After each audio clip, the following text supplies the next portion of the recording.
అందుకే సౌలు యొక్క ఏం చేశారు, సౌలు చేతిలో నుండి రాజ్యాన్ని తీసి దావీదు దేవుడు అప్పగించాడు. సౌలు మరణమయ్యాడు, సాక్షి జీవితము కోల్పోయాడు, దేవునికి ప్రణాళిక కోల్పోయాడు, దేవునికి చిత్తాన్ని కోల్పోయాడు.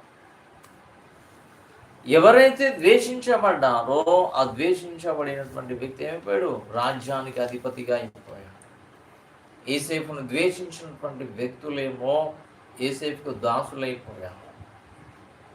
అందువలన దేవునికి ప్రణాళికలో ఉన్నటువంటి వ్యక్తులను ప్రేమించినప్పుడు, సహకారులుగా ఉన్నప్పుడు ఏమవుతుందంటే దేవునికి ప్రణాళిక నెరవేర్చుటలో, దేవునికి చిత్తాన్ని, దేవునికి ఉద్దేశాన్ని నెరవేర్చుటలో ఉపయోగపడతాం. అంటే దేవునికి చిత్తానికి అనుకూలంగా, అంటే దేవునికి పని జరిగించినట్టు వారం అయిపోతాం.